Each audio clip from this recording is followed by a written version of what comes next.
Support comes from the Missouri Forest Products Association. Missouri produces wood pallets, railroad ties, white oak barrels, hardwood floors, and more. Details on the variety of products made in the state are at choosewood.com. We hope you enjoy listening to this podcast of St. Louis on the Air, brought to you by University College at Washington University. With undergraduate and graduate programs, part-time, evening, and online. University College at Washington University, offering world-class education within reach. Welcome to St. Louis on the Air. I'm Don Marsh. The road to success for young black men in America can be a steep one, but that does not have to be an obstacle. There are countless success stories, and many of them are to be told in our area as a means of inspiration. For the next year, the St. Louis American will be presenting a monthly feature designed, as the American puts it, to change the narrative about young black males in St. Louis in memory of Michael Brown. The series, called Homegrown Black Males, is being edited by Chris King, the managing editor of The American, and Professor Sean Joe of the Brown School of Social Work at Washington University. They join me in studio. Gentlemen, thanks for being with us. Thank you for inviting us. Great to have you. Chris, let me start with you about the objective. As I indicated, you say you want to change the narrative on young black males. How are you going to do that? Well, first of all, we're going to provide a series of stories by black men about this issue, about changing the narrative of young black males. Sean Joe is the subject matter expert. It's really his research and his passion that I'm helping organize as the editor. So we'll, on the one hand, present a series of voices showing excellence and showing black men rethinking St. Louis as a place where young black males want to grow up and live. And also we will report a series of feature stories about organizations that are already doing the work, starting with Father Support Center, moving to Better Family Life Incorporated, one a month. And then there also would be a companion editorial every month that's trying to put this all together for people in the community and also ultimately engage people and try to get them to get involved in doing the work with us. Sean, what is your vision for this project? Well, this particular project is one of many projects that's part of the Homegrown STL initiative, which is focused on increasing the social mobility of black boys and young men ages 12 to 29, with a broad framework that we would need about 20 years of coordinated strategic work. So one of the things that you have to do is also cultivate the idea that young black males and who they are, how they work, what they contribute to the region is broader than people understand. So this initiative helps to change that narrative by informing the public about these different experiences of young black males. So you basically want people to look at this, at the situation for these young men and maybe change their views of what their life is like and what their potential is. Is that it? Well, because the 12-year-old's not going to be reading the paper. No, but actually it's critically important that St. Louis as a region understands that the region's health, the region's economic prosperity is directly tied to young black males, particularly this generation, the 12 to 29-year-olds. The more we can engage them and help support and invest in them, the better position our region will be economically. So you don't do that without people beginning first to understand that. And the only way to understand that is to understand how dynamic the black male experience is in St. Louis, and then we can work collectively to really understand that we all want them to thrive and to be healthy and to contribute. But you have to start by believing that they can. Chris, tell me a little bit about your first effort there. And Starsky Wilson is the gentleman in question who wrote the first essay, I guess we could call it. The first feature. That was quite a remarkable piece. Well, Starsky is a good friend and a genius and a brilliant writer. We started the series on August 9th, the anniversary of the police killing of Michael Brown, dedicated, as you read, to Michael Brown. And the first speaker would have to be connected to Ferguson, and there are many options, and we'll hear many more Ferguson voices in the series. But Starsky seemed like a good first choice. We immediately agreed. Obviously, the co-chair of the Ferguson Commission and someone who just started the Deaconess Center of Child Well-Being. He's investing his livelihood in improving the outcomes for children, including, of course, males and young black males. So asked him to do it. He jumped right on it, and he wrote a piece that actually, I don't weep much on the job, but I wept reading it. It was just an amazingly powerful personal narrative that shows, again, the arc, the growth. He could have turned out to be a different person. He tells us he was a problem drinker in high school. I didn't know that. Tells his narrative with his father, which many of us have been through, including myself. I didn't exactly know that. And it was just so powerfully written that it really kicked off the series because you thought this great human being could have turned out to be someone that we might have neglected. And that shows that potential, that arc of upward mobility that we're trying to outline. It was a perfect start.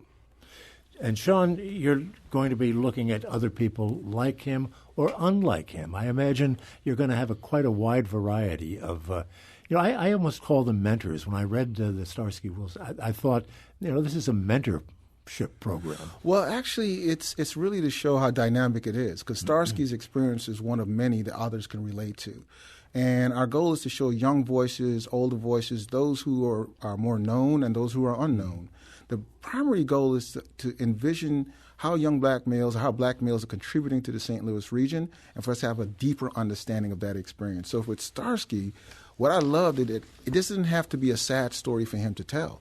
This is a person who has great accomplishments, and he just didn't have to show that entity. He showed that there's a dynamics to this experience, that black males have challenges, but they also have great resources. And his mother's investment in him, and then others' investment on top of her investment, made him the man who he is today. And that's the idea, that we have to invest deeply if we understand how important this population is. And I hate to say this, but Starsky's story is probably the story that a lot of young men share in the African American community. And it is for some, but then there are others who don't, who've grown up in a middle-class context, and then how do they move forward and contribute back to the region? So our vision is share the young and old across socioeconomic status so St. Louis can have a whole picture of a young black male. Yeah. Chris, it seems to me that for this to be truly effective, it really has to have a wide readership of whites as well. Do you agree with that? Yes, and that's why I wanted to work with Sean. We met through personal connection, and everything he said just made sense to me and made sense. I work for the St. Louis American. Donald Lib Suggs is the publisher, the executive editor. Nothing gets in this paper that he doesn't approve of. Mm-hmm. And this is his mantra. His mantra is there's wasted potential in the black community, and it's of great value to the white community to unleash this potential, because if there's a stronger black community in St. Louis, there's a stronger St. Louis. It's just that simple. And I knew he would love this idea. And one of the reasons we reached out to you first was St. Louis Public Radio has a wide reach, and a lot of thoughtful white folks, not only, but a lot of thoughtful white folks in my friendship circle are tuned into you, and we want to reach your readers, your listeners. I've had many conversations with Donald Suggs, and one of the things he keeps coming back to is the preschool education for young black men and women, boys and girls. And you're really looking for the 12 to 29 group. Couldn't you have started somehow a little earlier? Well, one of the things that's important is to recognize there's been really strong work in those 12 and under. But the group that's often neglected, the group that generally shows up in the emergency room, the group that we tend to read around in criminal justice and violence tend to be those 12 to 29. So the goal right now is that these are the future fathers of generations to come. So if we intervene at that level where they often are neglected, then it will contribute to the efforts for those under 12. So this is the population that we have to really reach in this critical time. How did you two guys get together on this? I know part of the story, and maybe that's what you're laughing at. But well, he came to my house as a trailing spouse. Ultimately, right. His partner was recruiting my wife for another project, and we just started talking, and then we are still talking. But actually, I would really like to give thanks to Edgar Allan Poe. Oh. So one of the things that really made sure that we had a good friendship and relationship was Chris has an action figure of Edgar Allan Poe. And I said, any man who has an action figure of Edgar Allan Poe means he's trying to make some serious change. So we bonded over that for quite some time. Well, even more. See, Sean is an academic, and they tend to have slow project metabolisms. They do long-range planning. They publish a book a year. I publish a newspaper a week. And I thought August 9th we should start. But we thought about it the Saturday before August 9th. Correct. And we thought of an annual project. He was probably thinking January 1. I was thinking January 1. But I got the next day, and I thought it's got to start right now. I thought there's no way an academic is going to come up with an idea on Saturday and start it on Thursday. So I texted him. I said, the Poe action figure's on the table. If you'll move at the speed of journalism, you get Poe.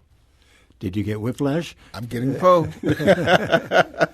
Who are some of the other people you have in mind to profile and to participate and write for the paper? Well, we have dynamic folks potentially line up. Definitely Halbert Sullivan with the Father Support Center. I'm reaching out to different individuals like Kelvin Taylor. Many people might not have known Kelvin, but this is a gentleman who's entrepreneurial, has built a company on his own, really around data analytics. So we're lining up individuals that's in St. Louis that's making contributions that many might not have heard of. Others they might have heard of would include maybe Mark Durrell. We're trying to reach out to him. Of course, Michael McMillan, other names that people are more familiar with as well.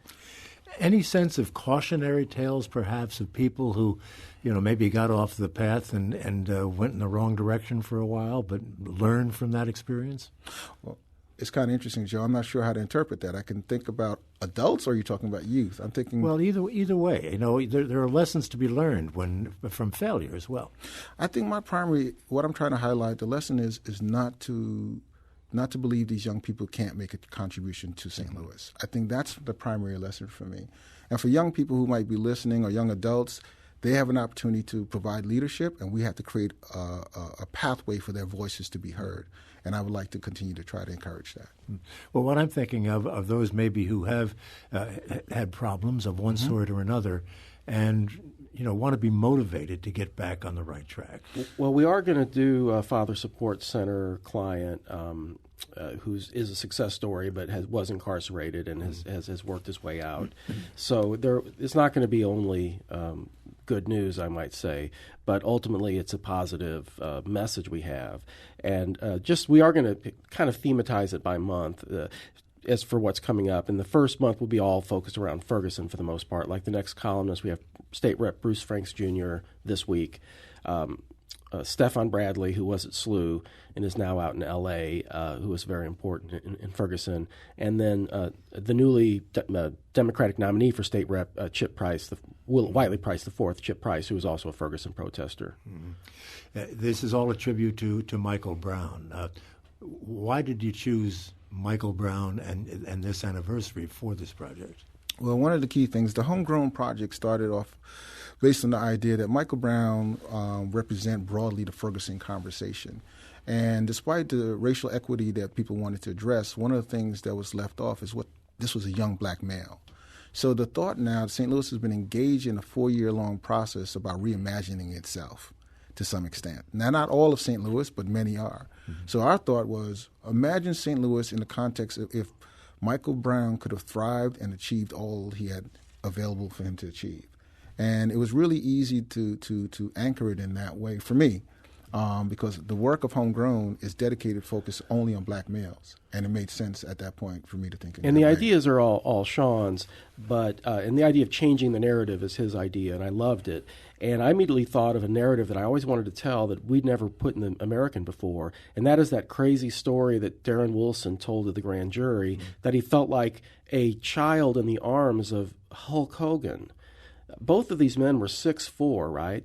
Darren Wilson and Michael Brown were 6'4". Yeah. Now, Michael Brown was heavier, but Darren Wilson was 10 years older and just as tall. So this is a crazy story a white man's telling about a young black male. I always wanted to put that in the context. So Sean and I co-wrote that first piece, and I started off with that narrative, and he folded it into the pattern that we often hear police officer saying of black men, well, he was going to overpower me, he was a threat, even with his bare hands, right? I mean, Darren Wilson has a service revolver. He knew Michael Brown was unarmed, and yet he shot him 6 times. I don't want to digress, but given what you've just explained here, Chris, with Wesley Bell's apparent election moving into the prosecutor's office, there's a lot of talk about reopening that Darren Wilson case. You're a journalist. You've been around for a while. Do you think there's any potential credence to this? There is potential. I mean, he wasn't charged. He wasn't tried. There's no double jeopardy. You can reopen a grand jury. Now, new evidence would, of course, make it a better political situation for Wesley Bell. I mean, Wesley does have a political conundrum on his hands because a lot of people who elected him will want to see that happen, and the police officers he need to prosecute every one of his cases will absolutely not want that to happen. Sean, what do you think? Well, again, this is one of those situations where if the evidence is there, and I think we can have a strong conclusion to this, I think it's worth thinking about. But I'm just thinking about the man, Wesley Bell, and the challenges that he's going to have to deal with and how carefully he's going to have to think about his decisions. So would it be great for us to have a better conclusion to understanding the facts I say yes. He's a pretty good story, too, Wesley Bell. Yes. Getting back to the whole Ferguson thing, we keep using the word conversations about Ferguson, and it has been 4 years. And we just had the Forward Through Ferguson report come out indicating that 5 recommendations from the Ferguson Commission out of 47, and there were more than that, but 47 priorities. Only 5 have been reached. I mean, come on, we've had these conversations. We don't seem to advance very far. Well, actually, and this is what I love right now with the opportunity with the St. Louis American. So with Homegrown, there's effort to make sure we have the capacity to advance those recommendations. You have to build that capacity, and there are groups who are doing that. I would see that in the next year, we're changing the conversations about black males. We're deepening that, and the importance of investing in black male work in the region is rising up as a priority. I think you will begin to see much more concrete work unrolling in the next year or so, because people have been working and planning and trying to advance this in a very sustainable way, very thoughtful way. So I think Forward Through Ferguson is going to put out its own work, as well as other groups who are doing good work out there. Chris, you've been around here for a long time, and you know how St. Louis works, as I'm sure Sean does. Things don't move very quickly in this neck of the woods. It's true. I work for a newspaper, so narratives are all I can offer to the situation. I grew up an activist, but I'm really just a newspaper guy now for the most part. Now, Sean has programmatic ambitions that are premature to talk to you about now. Maybe a year from now, you'll have us back and we'll have more to say. But it's true that the newspaper cycle is really one part of something that we see also being actually involving much more action than just talk. What do you see, Sean, coming of this, in a sense that this is going to be happening for a year? At the end of the year, what do you want to see? Well, one, hopefully that other unique voices get a chance to speak and speak clearly about their experiences and their leadership as black males. 2, I'm hoping that at some point that the broader St. Louis community, white in particular, and there are other venues that are featuring black males, whether it's the Business Journal, other places that you start to see more prevalent images of young black males, or black males in general, contributing to the region. And then we have long-term programmatic strategies regarding a deeper investment in black male work and in enrolling that population in the solution as well. So we're hoping that we would find those supporters out there who's going to commit to that mission. So as also inspiring young black men, but also inspiring organizations and businesses to get more involved. And get more involved. Get more involved. This is something St. Louis is uniquely positioned unlike any other region. You have the right level of philanthropy, you have the right level of organizations, you have the right level of academic institutions. Now we're creating the space for us to work and think and act together. And I just think it's going to be able to do something that Baltimore and Chicago cannot do. Chris, what do you want to see at the end of the year? Well, Sean, the thing Sean said to me when we were talking all day, the first day we met, was he said that there's all this talk about turning around St. Louis's fortunes. We have a declining population. We're losing Fortune 500 companies. St. Louis will not turn around if it doesn't turn around the outcomes for young black males. That seems to me like an absolutely true value proposition. I've never heard anybody say it so clearly, and it just struck me as, if you're going to work on something, this is the place to work, if you care about this place, which we do. Well, it's off and running now, just starting, and it's going to run for the next 51 weeks, I guess, and keep us posted on how it works out. I mean, obviously, it's a project that we all have a vested interest in. Sean Joe, thank you for being with us. Thank Congratulations on this project. Chris King, same to you, with the St. Louis American. Thanks, Doug. Great. Archive versions of past St. Louis On the Air programs available for download or podcast at stlpublicradio.org/stlonair. St. Louis On the Air is a production of St. Louis Public Radio, 90.7 KWMU. Thanks so much for listening. I'm Don Marsh.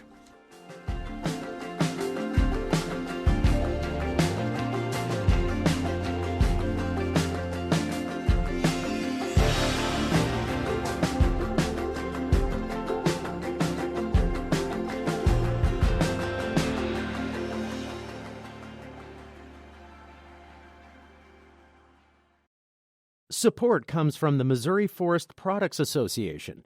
Missouri produces wood pallets, railroad ties, white oak barrels, hardwood floors, and more.